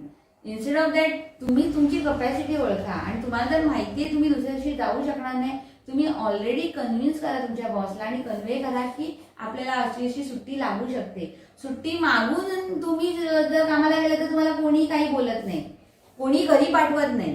पण तुम्ही सुट्टी न सांगता अचानक ऍब्सेंट राहणं हे मुलांमध्ये आता खूप आहे. आणि पिकनिकला जातो आपण विकेंड्सना, किंवा युजली मान्सूनमध्ये ट्रेक्सना जातात. You should go out and enjoy. पण if you are committed in your employment, then how you should be committed, हे खूप इम्पॉर्टंट आहे. So professionalism in your attitude, your communication, your readiness for learning at every stage. ह्या वयात आम्ही सुद्धा म्हणजे GM पोझिशनला जाऊन still I am open for learning.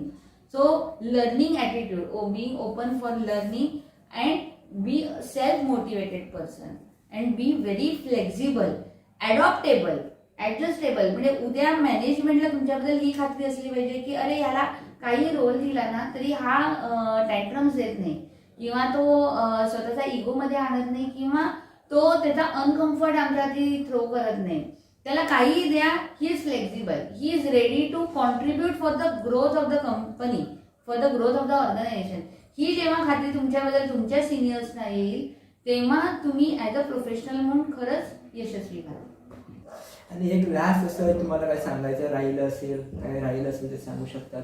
नाही, मला आता आपल्या चॅनेलचा ऑडियन्स केवढा आहे किंवा कोणत्या पॅटर्न मधला ते मला माहिती नाही, पण मला सगळ्यांना फक्त एवढंच सांगायचं आहे, मी कोणी मोठी आध्यात्मिक गुरु नाही किंवा काही नाही, पण मला एकच सांगावं असं वाटेल की परमेश्वराने आपल्याला मनुष्य म्हणून जन्माला घातले, हे खूप सुंदर आयुष्य दिले आपल्याला.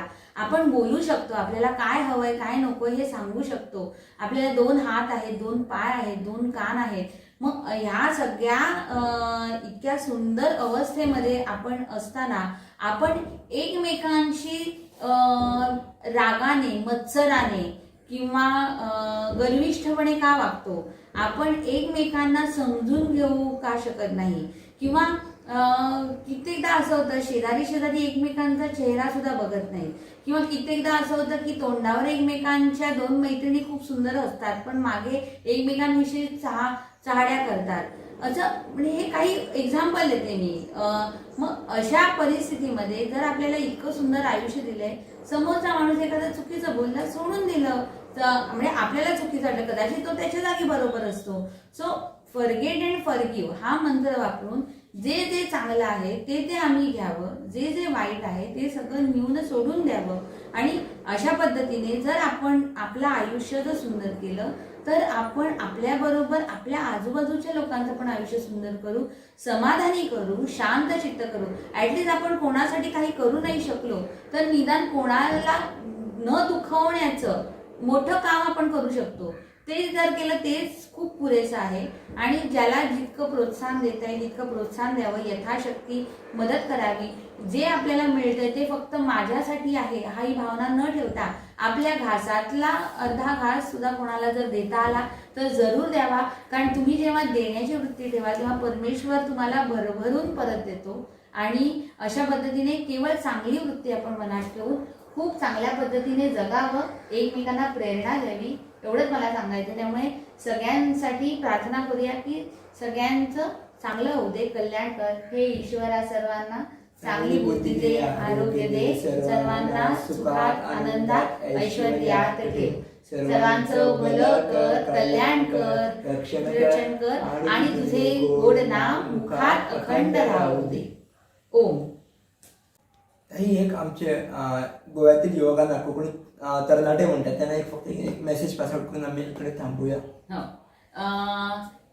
गोव्यातले तरनाटे म्हणजे youngsters, I want to tell you की तुम्ही तुमचं शिक्षण प्रामाणिकपणे करा. प्लीज शिक्षणाला मध्ये सोडू नका.